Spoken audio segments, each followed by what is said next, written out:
Welcome, everyone, to our first episode of Reach Every Worker. Um, we are so excited to have you here. This is the first one of a three-part series. And if you join all three, you'll get entered to win prizes like Bose headphones. So make sure that you sign up. I'm really excited to be here with you all today. For those I have not had the opportunity to meet, I'm Brady. I'm our manager for customer success here at Firstup. I've been here 3 years, and before that, I was a customer, so background in the employee comms space. And I'm joined by my friend Ryan from Mercer. He is the HR transformation and technology advisor, and he has a lot of great tech tips for us, especially with AI and ChatGPT. So really excited for the conversation today. Well, when I heard that Firstup was doing this webinar on Lean Dream Team, I reached out so quickly to see if I could be a part of it. The topic is near and dear to my heart, and it takes me back to my time at Aldi. For those not familiar, Aldi is a global grocer retailer, and they are known for their very efficient operating model. If you've been in their stores, there are about 2 to 3 workers in that grocery store. So if that's how they staff operations, you can only imagine what the comms team looked like. Well, to share that story with you, it does actually require a little bit of background about me. So I'm from Pennsylvania, and I had met my now husband. We were together about 4 or 5 months, and he got promoted, and his job took him to Illinois. He asked if I wanted to go with him, and I thought to myself, sure, why not? Nothing to lose. One minor detail, I did not have a job. So I started working with a headhunter to try and get something lined up and working immediately. I shared about my background, which was in healthcare behavior change communications. My master's is from Johns Hopkins, so a lot of the types of communications I did was using like a science-based approach to put together materials to get someone to lose weight or quit smoking. So how do we get the very hard behavior change from communications? I also shared about my strong analytics background, and so I was just hoping to land the perfect job. Along the way, everything was very hush, and it wasn't until I was getting ready to do the on-site part of the interview that I learned I'd be interviewing at Aldi. And I learned the job title. So drum roll, please. It was Personnel Committee Assistant / Warehouse Assistant. I thought to myself, I still really need a job. Warehouse Assistant sounds self-explanatory, but not quite sure how it relates to the work I've done. And Personnel Committee Assistant, I have no clue. So here's where the story gets important for you all. I met with the hiring manager, and I learned what the Personnel Committee was. It was a team put together at Aldi of all their operational vice presidents, and they were tasked with working on transformational HR initiatives. Think things like leavers research, engagement surveys, competency models, new mother benefits. They were also working to create a shared services model because historically everything HR from a tactical standpoint had been done by each of the divisions. I learned about the great work that they had underway, and I definitely saw an opportunity for me to come in and make an impact. So the first thing that is really important about this story, and I'm going to transition in just a moment to your kind of tactical takeaways, but the one thing that really stuck with me and I think is worth calling out is how important it is to jump in and learn the business. Because I was warehouse assistant, I was thrown into the warehouse side. I mean, I literally spent days in a warehouse environment. But I also spent time in the stores, and not just, hey, I visited a store, but physically working in the store location, working in the freezer, doing ride-alongs with our district managers. It wasn't only something I did the first couple months there, but year after year, I made sure I was doing a certain number of those to stay very tied to the business. And the other big piece that I'll share here is that behavior change communications.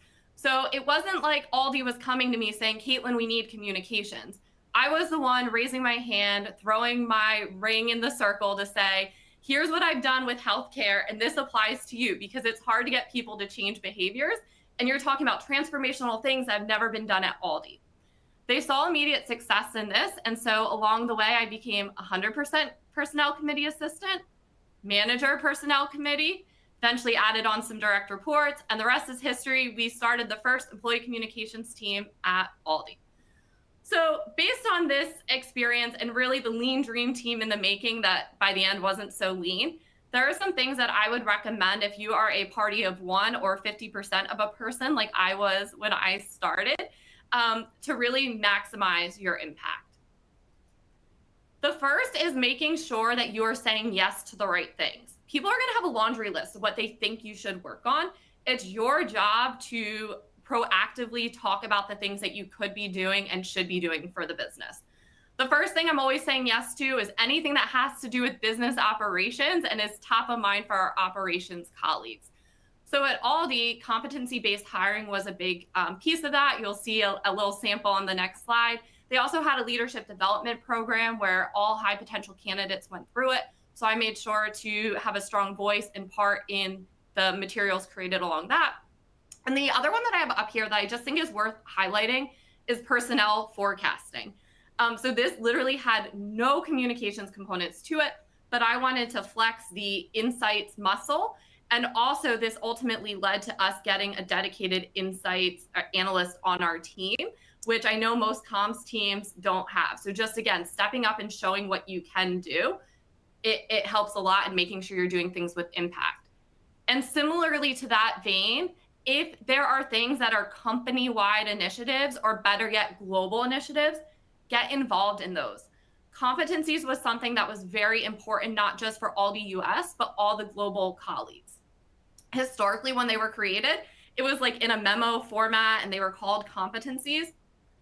As communicators, we know employees, the word competency is going to go over their head. They're going to disconnect. They're really busy.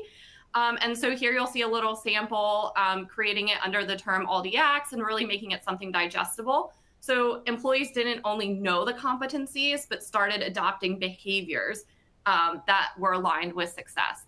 And on the far right, I can talk about this all day, but I won't in the interest of time. These were new mother benefits. At the time, I was not a mother, have a new appreciation for the work we did, but our store employees were a high percentage of females, and we saw that they tended to leave coming back from maternity leave. So what resources could we provide to make that a smoother transition? And what you're seeing is Mamava, and we put those in each of the warehouses, and then there were also store benefits given. So these not only had a big impact across all Aldi US, but especially on the competencies, we became the poster child for what good looked like, which really helped to elevate our small but mighty team. So once you're saying yes to the right things, leaning into operations and global initiatives, you need to find your extended team. So especially when I was like 50% personnel committee assistant, I needed to know who could I partner with to help maximize my impact. There's 3 groups that I would recommend you partner closely with if you aren't already. The first is your mighty middle leadership team. This is a team that's going to get the message to the front line and ultimately get you the results that you need. At Aldi, that was our district manager group. So doing all those ride-alongs helped to really build those strong bridges with them. I also had a better understanding of how they're like communicating with the stores and where communications broke down. So I created templates that made my job faster, but also made their jobs easier and more consistent with getting messages across to the front line. The other group is your marketing team. So funny how it works. Consumer marketing tends to have a really nice budget. They get those ads on TV. They have super large teams, but the work we do is very similar. So specifically at Aldi, they had people that's a team of analysts, not just an analyst. They had wonderful designers and they had access to all sorts of tools. So sometimes I'm tapping into them to see, can I have access to the same tool you use? With the insights, I was able to learn a lot from their head of insights. So there was a lot of partnership there that helped me out greatly. And then lastly, and certainly not least, employees. If you're not catching the theme here, all this Aldi stuff happened pre-tech. So we're talking fax memos to stores, truck mail, very limited, and certainly the print newsletter. So on the back of our print newsletter, you'll see an email inbox asking employees to go ahead and pass ideas to us or pictures that they have. This became a great source of content for us. If you end up in the spot where maybe your company is not ready to have that inbox out there, or you don't have a tool to quickly get user-generated content, I recommend you go to social media. Employees are posting all day long on LinkedIn and Facebook and Instagram and all the channels. So monitor some hashtags and pull content straight from there. So you're doing the right things, you're leaning into your extended team. Now it's time to talk about your impact. The most important thing here is that you are finding ways to highlight the business value. At Aldi, it was about efficiency and saving money. So Beyond the Aisle was our print newsletter. Before we had the comms team, it was held with our marketing team. So the one with the wine glasses, that was the employee newsletter when the marketing team had it. You can tell it has definitely a consumer-facing look to it, and they, unsurprisingly, had a nice consultant group put it together. After I think I had 2 direct reports and officially became employee communications, the newsletter transitioned to my team. We followed what the consultant did one cycle, and as we did it, I'm thinking to myself, we can do this and we can do it better. So what we did is we took it fully on in-house. That there saved $500,000 each year by just doing it ourselves. And then you'll notice from the photography standpoint, we were no longer paying for stock photography because I had all those great photos from our employees. That cost savings mattered to our presidents. But there's other things that matter to me, and I know to you as well, and those are the things that are a little bit less tangible and harder to pinpoint. I know often we want to say we're doing this for employee engagement. Employee engagement can be very difficult to measure. It's like boiling the ocean. So to see this big improvement is challenging. I love to keep those feel-good quotes off to the side and regularly pull them out. So here you can see the warehouse for quite some time had felt a little bit disconnected, especially like the employee newsletter was missing the mark for them. When we had took it under our team, you can see this great feedback from the National Director of Warehousing saying how the newsletter really brought out the company-wide teamwork and environment. So this paired with those ROI measures and how you're driving positive business outcomes really highlights your value. And I think doing that will just continue to help you scale your team as well. So I left Aldi. I mean, I absolutely loved it there, but it was time for Joe and I, we were now married, to come back to Pennsylvania and start our family. So I was on to an even leaner dream team. I transitioned to PPL. That's where I learned about Firstup.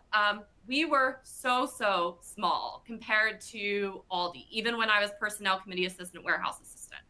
There were 2 people there when I joined, and it wasn't just internal communications, it was external, PR, regulatory, external executive comm type work.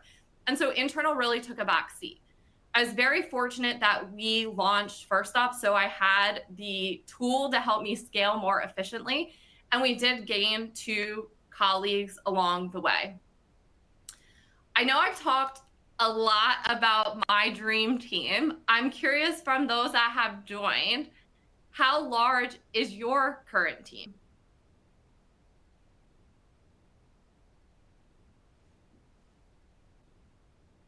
And we look forward to seeing these answers come in.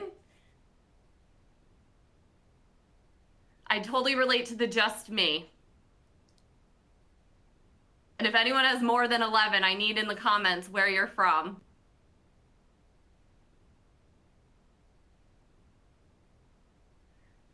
All right, well, as we continue to chat about your lean dream teams, I'm gonna start to transition it to Ryan.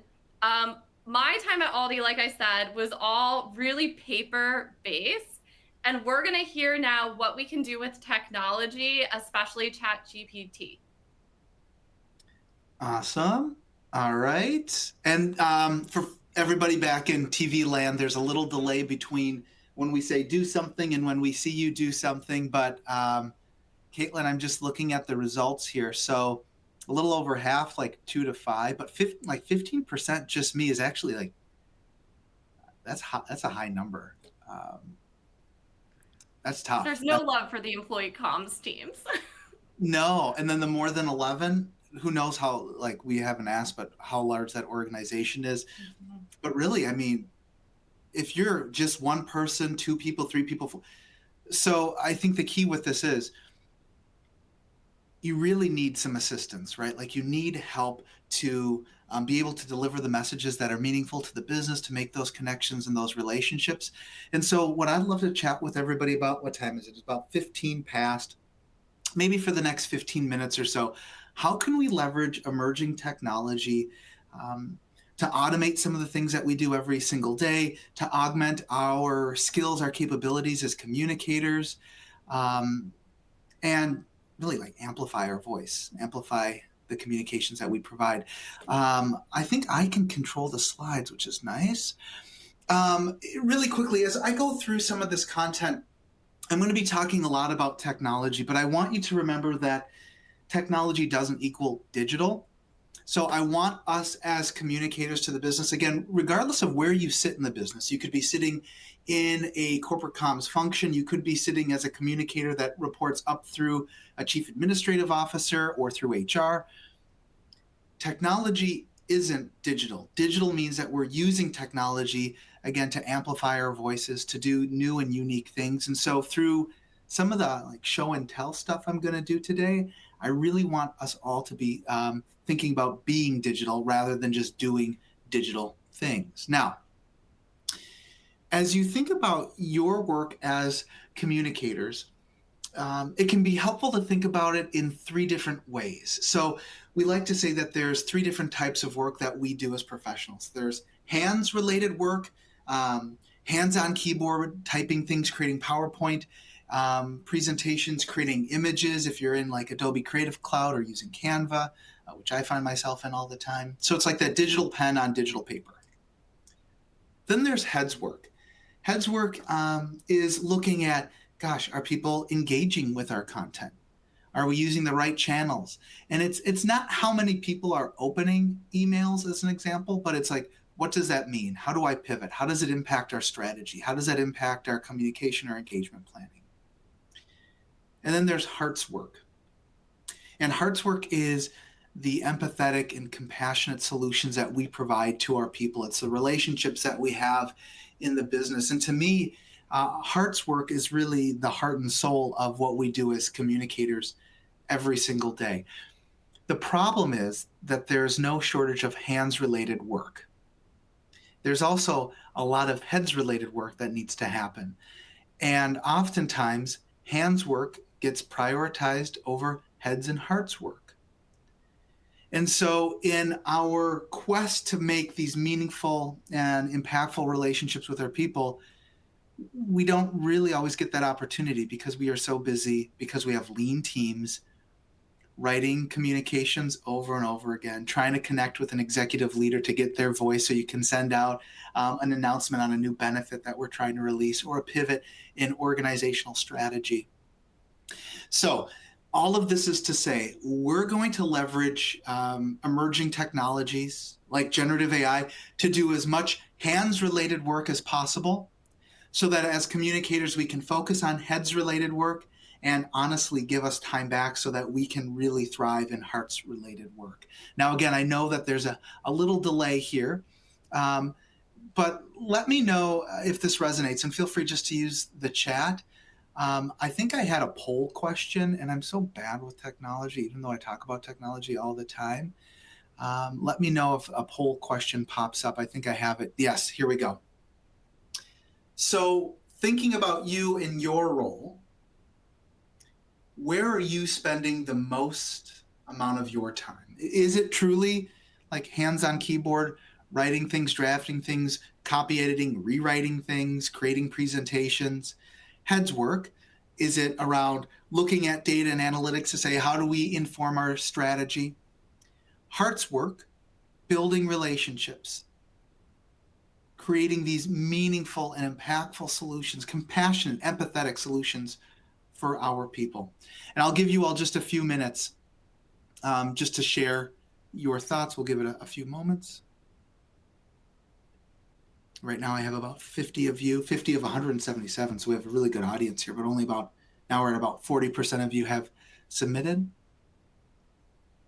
I'll give you all a few more moments here. I'm curious. Caitlin, what do you think? Where do you think the majority of people's time is spent? because you live this world. Oh, hands. Yeah, it's a kind of a leading question, isn't it? All right, we have about 50% of people. Here we go. All right, so of those that submitted, yeah, 3/4 of you are spending the majority of your time doing hands work. Now, for those of you that are able to spend your time on hearts work, this is still really relevant because what I would love to do is still to be able to give you time back to focus more fully on hearts work. So why don't we jump into it? When we think about using generative AI, there's three personas that I really want us to embrace. So generative AI can support us in a few different ways. It can act as the writer, the designer, and the thinker. And when we think about generative AI, sometimes we think about generative AI, and I'm going to actually shift and share my screen here in a moment, using a tool like Microsoft Copilot, and you're typing it in and it's typing something back. Perplexity or Google Gemini or ChatGPT by OpenAI, typing in and getting some typing back. Yeah, it can do that, but it can also do a ton more. Before I show you, it helps to know how many of you are actually using generative AI today, because I don't want to be too elementary with what I show you, but in the same sense, I want to be realistic. This should be part of art of the possible, but also art of the practical. I want you to be able to walk away from today's session with some things that you can do like right away in a safe and ethical way. So, are you using AI at work, and really generative AI? All of us are using AI at work in some capacity. Honestly, it's been out for almost 70 years. Generative AI is rather new. Generative AI is only about 18 months old, so still kind of a baby. Some good responses so far. And again, the more of you that answer, the better I can tailor the next, 10 minutes or so. I'm curious to see how many say it's against company policy. I'm seeing Mm. that it's like you have certain customers that their company's all in, they're standing up AI committees and things like that. And then there's others where good luck getting access to any of it. Yeah, that's a really valid point. Now, as you're answering it to Caitlin's point, what I talk to business leaders about, and I talk to leaders about this every single day, it is not an if we should or if we shouldn't. It is a how, when, and why we use generative AI. And the reason I'm really passionate about that topic, it's a consumer technology that we bring to work with us. It's not a work technology that you bring home. And so what does that mean? Well, Microsoft did a study of digital workers, and they found in between 65 and 75% of people are already using it in some way, shape, or form, regardless if the company says yes or no to it. They have it on their phone, and they're like, let me try to rewrite this email, send it to myself via text or email. But we have 12% of you have never used it. Half of you use it here and there. Quarter of you say I use it all the time, and 10%, 10-ish percent of you, I'm doing a little round numbering here, say it's against company policy. I'm still curious to know whether or not you're using it at work here and there. No judgment if you are. Let's share my screen. I'm actually going to go back a slide really quickly. So why don't we focus on these three personas? And I'm going to share. I'm going to do entire screen here. Okay. I'm going to give it a second. I'll give it a few moments here. And in just a moment, you should be able to see my entire screen. And I'm just going to make sure that you all can see it. Great. Okay. And feel free to know there's a little bit of a delay, but throw in the chat if for whatever reason you're like, Rye, we can't see your screen. But what you should be looking at is ChatGPT. Now, ChatGPT is a product that's been created by OpenAI. And the reason I say that is because ChatGPT, oh, good, I see some thumbs up. You all can see my screen. Awesome. ChatGPT has been used interchangeably with the notion of generative AI. And so some people say I'm using ChatGPT, and it's like if I say, can you hand me a Kleenex? What I mean is, can you hand me a tissue? Tissue is the thing, Kleenex is the brand. ChatGPT is synonymous. So sometimes you'll hear people say I'm using ChatGPT, and really what that means is I'm using generative AI. So ChatGPT is a tool. And I've created just a little environment here that's going to showcase some of the things that the writer can do for us. And so, again, thinking about the fact that, gosh, 75% of you said that you're doing a lot of hands-on keyboard work. Let's do write me a comms plan for, let's do 2 weeks focused on open enrollment, because that seems, and I'm going to leave my typos. It knows what I'm talking about. But I'm going to give it a few more details. Focus on email campaign and some lunch and learns. And I'm just going to hit enter.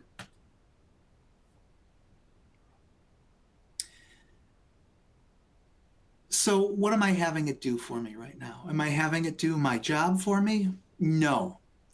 Generative AI is a co-pilot. That's why Microsoft calls it co-pilot. Salesforce calls it Einstein co-pilot. The idea is that this is here to support the work you do, amplify the work you do, but not do the work for you. This is not an autopilot. And so again, this is just for like demonstrative purposes. I just want to show you some of the things that it can do. But as I've been chatting at you, it's already started to do some of my work. This is, again, just an example. So I wanted it to create me a comms plan for like over the course of 2 weeks for open enrollment, focusing on an email campaign and some lunch and learns. Day 1, day 3, day 4, enrollment checklist email, your open enrollment checklist. Don't miss out. Here's some of the content. Here's the goal that communication is trying to drive. Day number 5, reminder for lunch and learn. Last chance to sign up for a lunch and learn. This now just put a ton of what I think many of you already would say, like, right, I can do this. The goal here is to say, can we get past writer's block? As a communicator, I noticed I spent an exorbitant amount of time just looking at a blank Word document and thinking about formatting. Do I use this font or that font? Bold, bullet points, numbers, alphanumeric, whatever it may be. I just wanted you to see the fact that, wow, in 30 seconds, I now have a framework that I can iterate on. So this isn't, I'm not copying and pasting and moving forward with this. I'm taking this to say, great, now I have a place to start. So now the hour that you would have been spent just coming up with formatting is spent refining this. So less hands on keyboard. But let me just tease this out a little bit. Build out an agenda for a lunch and learn.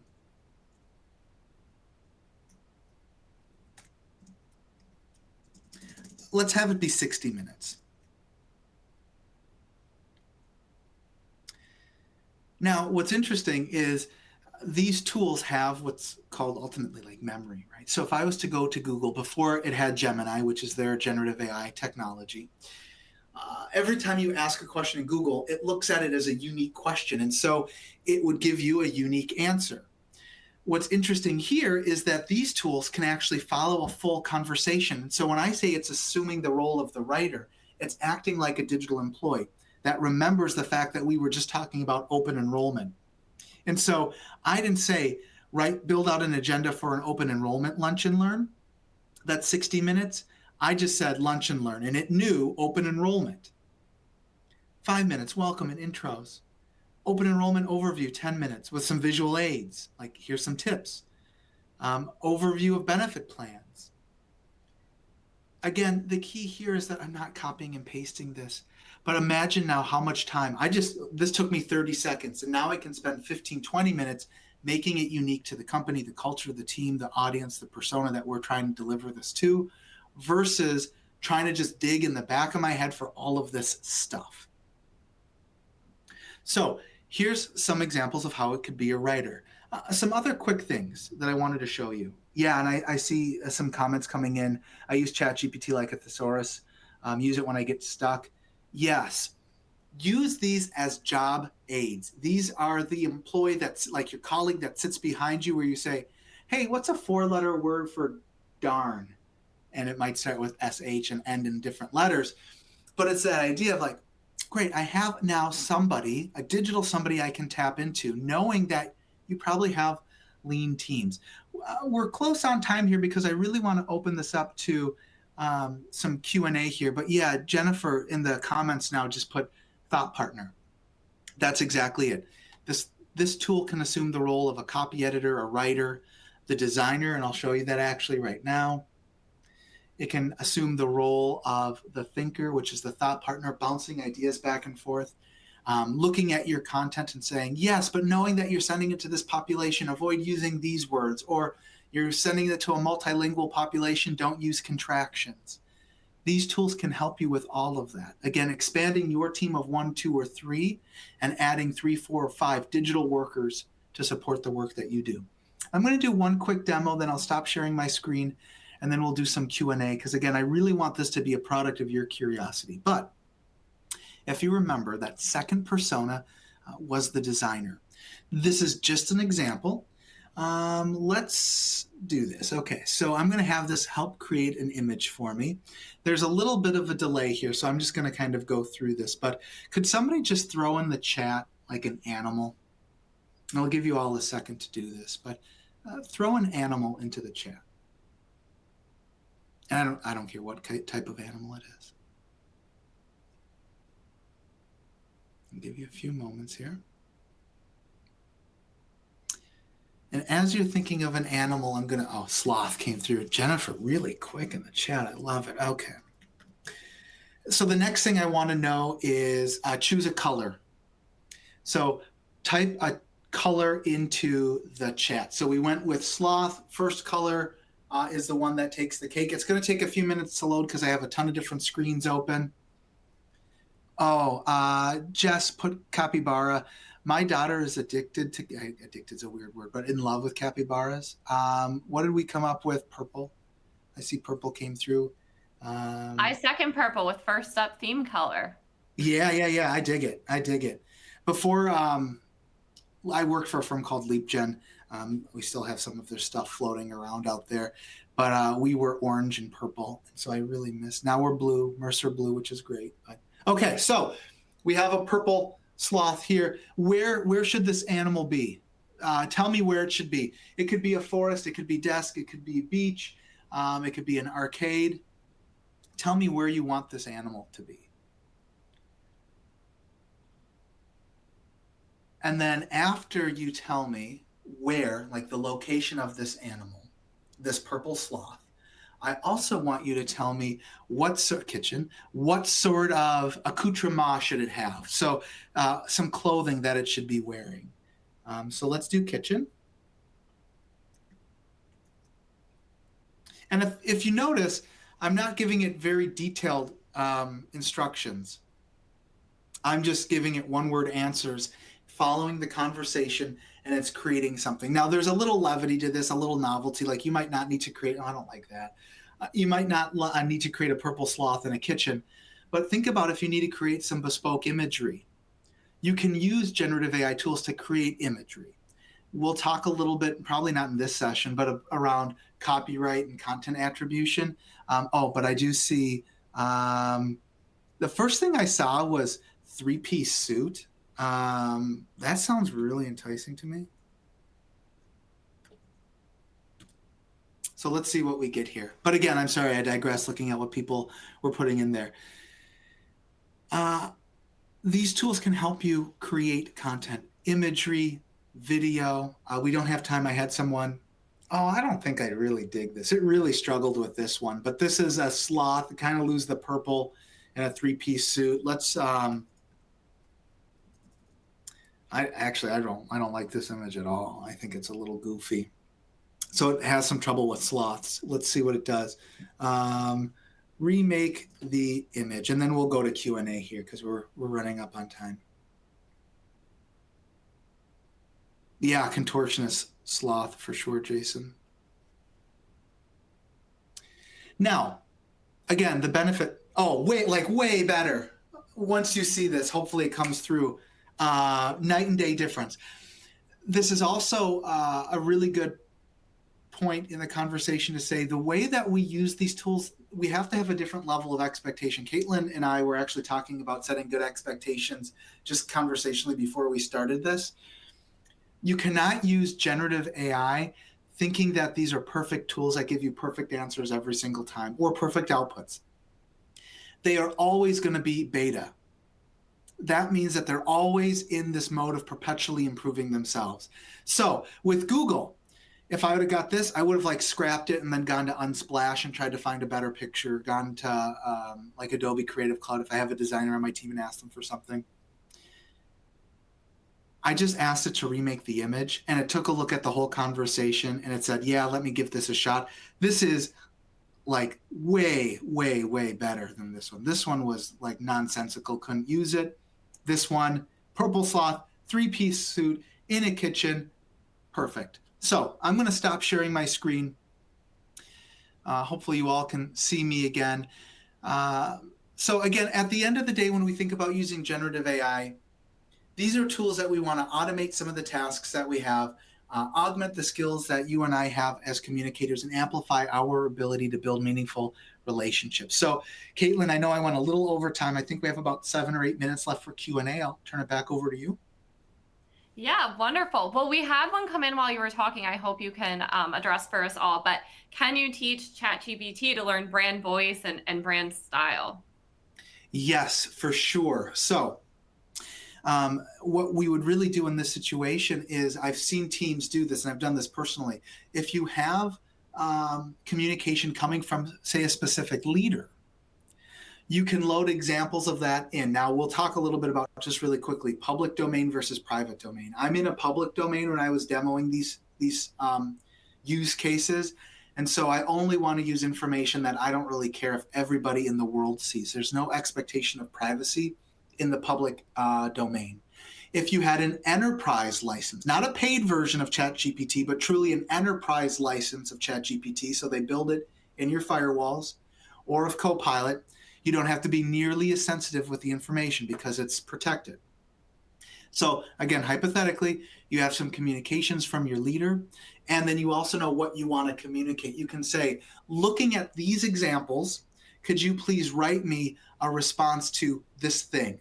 And it will look for brand, tone, the way that sentences are structured, the emotion in that text, and try to recreate it. Will it be perfect? No, but it's kind of scary how close it could get.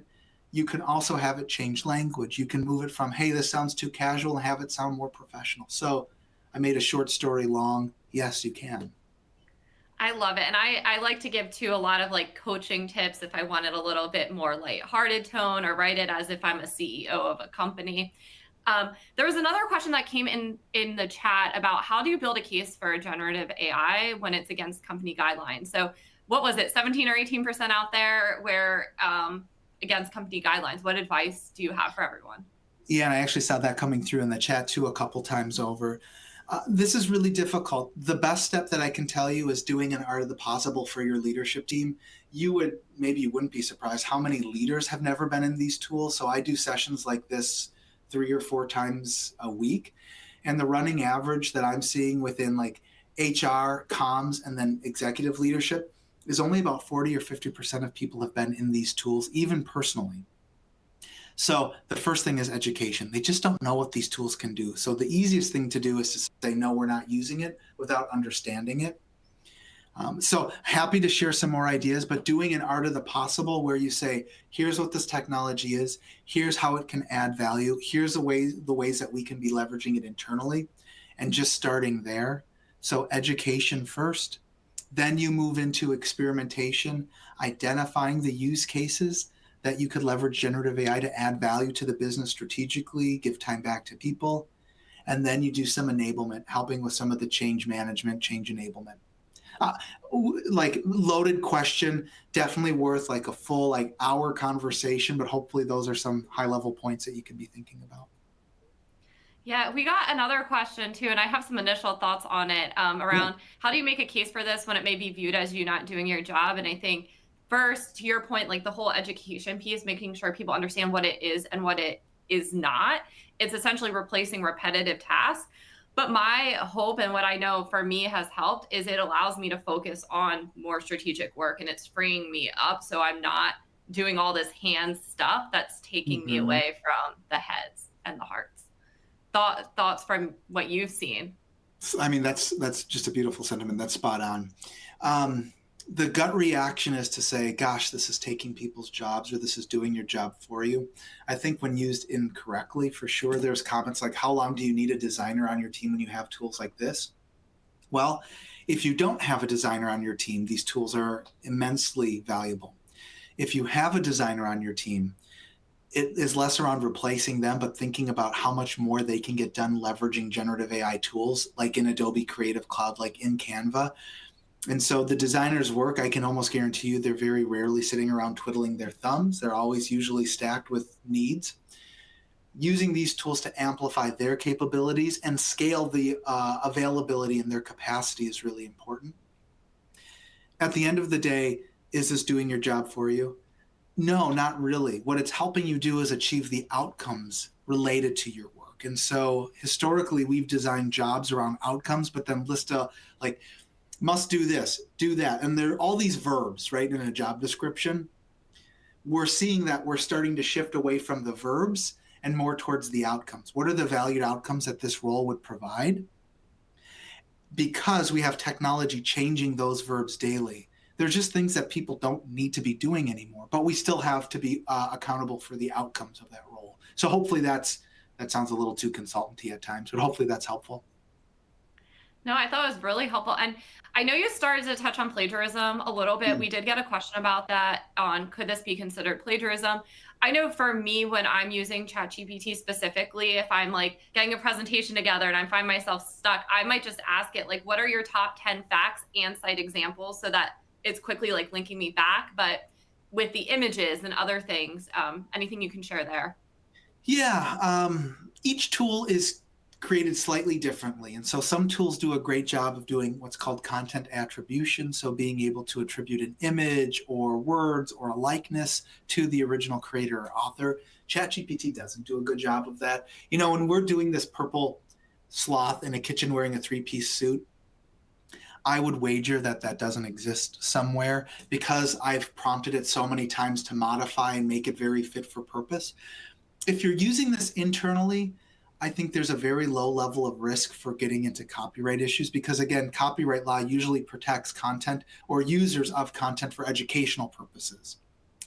If you're using this for PR or outward-facing communications tied to some revenue generation, then you need to be very thoughtful about where this content is coming from because you don't want to be pulling something that was, again, a copywritten image or song and you're not doing attribution. But when you're using it internally, the level of risk is pretty low. Again, just be thinking about how can you make it your own? And again, like the purple sloth in a kitchen with a three-piece suit, I wouldn't be too worried about that. So again, think about purpose, internal versus external. Then think about, am I just asking it one time to give me an image or am I refining it and making it more fit for purpose? Super helpful. I'm going to close this out with one last question before we have to wrap things up. And I actually want to take it back to something that was submitted during the sign up process. And it's around how can I find the time to fully be able to develop strategies around the communications rather than just fulfill requests? It's hard to balance between fun comms and necessary comms and all those requests and fire drills. Like we got a lot of those types of questions while you were signing up. And I think it's a nice bridge, Ryan, between what I talked about and what you talked about. My biggest takeaway is you are responsible for managing and make the business know what work of you is valued. If you're not showing them value and showing them what's most important and being that healthy friction to say this isn't important, you end up with those bathroom flyers that go in there or all these department newsletters. That's not going to drive value. So anchoring on to those big initiatives and showing what you can do. Brian, do you have other thoughts on that? And I guess your big takeaways from the tech side of things. Yeah, but you know, just thinking back, there's in 101 Dalmatians, Roger, I think his name is, says, you know, melody first and then the lyrics, you know, and there he's coming up with the Cruella de Vil song. And so I think it all goes back to strategy first and then the activities. The best advice I can give to small comms teams is really spend some time, just even a couple days, solidifying what is the purpose of corporate communications in your function. So what is the purpose of your role in your function, creating that vision, building a strategy, and then taking action towards that strategy. And so you'll have to just carve out some time. And I've seen that to be just such a helpful first step in ensuring that you're working on the right things at the right time. Absolutely, those charters. Well, this time has flown by, and I greatly appreciate everyone joining the conversation, the great prompt so we could build that amazing sloth. We will be sending out some additional resources after, but most importantly, don't forget to sign up and join us for episode 2, episode 3. It's going to be a lot of great content, especially for you, your small teams and those that don't feel like people quite get it. Definitely come to that getting buy-in. And most importantly, you can be entered to win one of those amazing prizes. So hope to see you all there. And thanks again for your time this afternoon. Thank you all.